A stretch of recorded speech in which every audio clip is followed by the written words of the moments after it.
ہر اس دل میں ایک سوال ضرور اٹھتا ہے جس نے اپنی ماں کو کھویا ہے، ایک عجیب سی خالش، ایک تلاش کہ کیا وہ رشتہ واقعی ختم ہو گیا؟ یہ ایک بہت گہرا جذباتی سفر ہے، اور اس کا جواب آج ہم مل کر قرآن، حدیث اور اسلامی تعلیمات کی روشنی میں تلاش کرنے کی کوشش کریں گے۔ دیکھیں، سوال بالکل صاف ہے اور اتنا ہی گہرا۔ کیا وہ ہمیں اب بھی محسوس کرتی ہیں؟ کیا ہماری خوشیاں ان تک پہنچتی ہیں؟ اور کیا ہمارے غم انہیں اداس کرتے ہیں، یا موت کے بعد یہ رشتہ بس ایک یاد بن کر رہ جاتا ہے؟ چلیے ایک ایسا جواب ڈھونڈتے ہیں جو اس بے چینی کو سکون دے سکے۔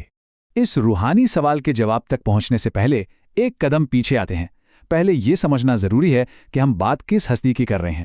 آخر ماں کا وجود کیا ہے؟ کیونکہ یہ کوئی معمولی دنیاوی رشتہ نہیں ہے۔ یہ وہ ہستی ہے جو اپنی نیند قربان کر کے سکون دیتی ہے، جو خود بھوکی رہ کر ہمیں کھلاتی ہے، جو ہر دکھ کو اپنے اندر سمیٹ لیتی ہے تاکہ ہم پر آنچ نہ آئے۔ تو جب ایسی ہستی اس دنیا سے جاتی ہے تو دل میں ایک خالش رہ جاتی ہے اور ایک سوال زندہ رہتا ہے۔ تو اس خلش اور سوال کا جواب پانے کے لیے سب سے پہلے یہ سمجھنا ضروری ہے کہ اسلام موت کی حقیقت کو دیکھتا کیسے ہے؟ آخر موت کے اس پار ہے کیا؟ دیکھیں، اسلام کا بنیادی کانسیپٹ ہی یہ ہے کہ موت سفر کا انجام نہیں ہے، بلکہ یہ ایک نیا دروازہ ہے۔ جسم تو ختم ہو جاتا ہے پر روح وہ باقی رہتی ہے۔ زندگی بس ایک نئے غیب کے دور میں داخل ہو جاتی ہے جس سے ہم اپنی ان آنکھوں سے نہیں دیکھ سکتے۔ ذرا قرآن کی اس آیات پر غور کیجیے۔ یہاں اللہ کی راہ میں قربان ہونے والوں کو مردہ کہنے سے صاف منع کیا گیا ہے، انہیں زندہ کہا گیا ہے۔ اس سے اشارہ ملتا ہے کہ روح کا وجود باقی رہتا ہے۔ تو سوچیں، جب شہید زندہ ہیں تو عام انسان کی روح بھی مرنے کے بعد ایک نئی زندگی میں داخل ہوتی ہے، بس وہ دنیا ہماری نظروں سے اجل ہے۔ موت اور قیامت کے درمیان یہ جو انتظار کا مرحلہ ہے نا، اسے اسلامی اصطلاح میں برزخ کہتے ہیں۔ سمجھ لیں کہ یہ اس دنیا اور آخرت کے بیچ ایک پردہ ہے۔ یہ وہ عالم ہے جہاں روحیں اپنے اعمال کے اثرات کے ساتھ قیامت کا انتظار کرتی ہیں۔ یہ حدیث اس بات پر زور دیتی ہے کہ قبر صرف مٹی کا ایک گھر نہیں ہے، بلکہ آخرت کی پہلی منزل ہے۔ اس کا مطلب صاف ہے، حساب کتاب کا سلسلہ اور ایک نئی حقیقت موت کے فوراً بعد شروع ہو جاتی ہے۔ سفر رکتا نہیں، بس اس کا راستہ اور منزل بدل جاتی ہے۔ تو اب اس ساری بنیاد کے ساتھ واپس آتے ہیں اپنے سب سے اہم سوال کی طرف۔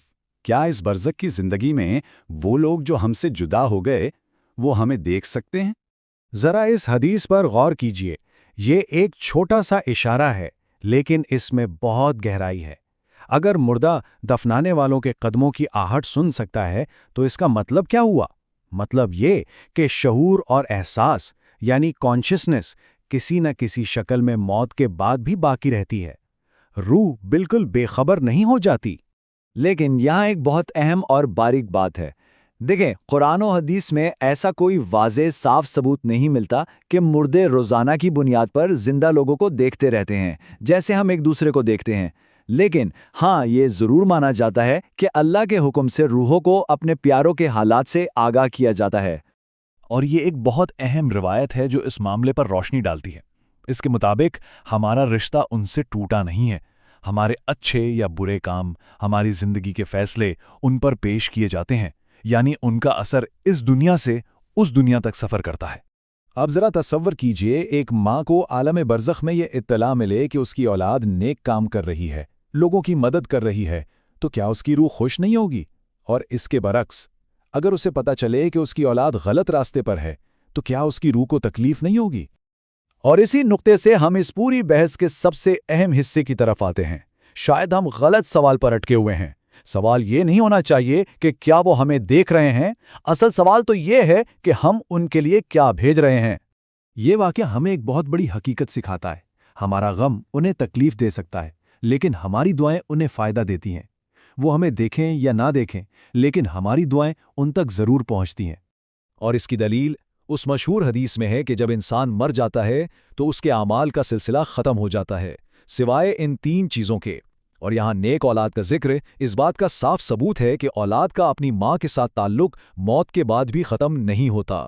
تو اہم نقطہ یہ ہے، دیکھنے کا معاملہ اللہ بہتر جانتا ہے، لیکن ہمارے اعمال کا، ہماری دعاؤں کا ان تک پہنچنا یہ ایک یقینی بات ہے، اور یہی ان سے محبت کا اصل اظہار ہے۔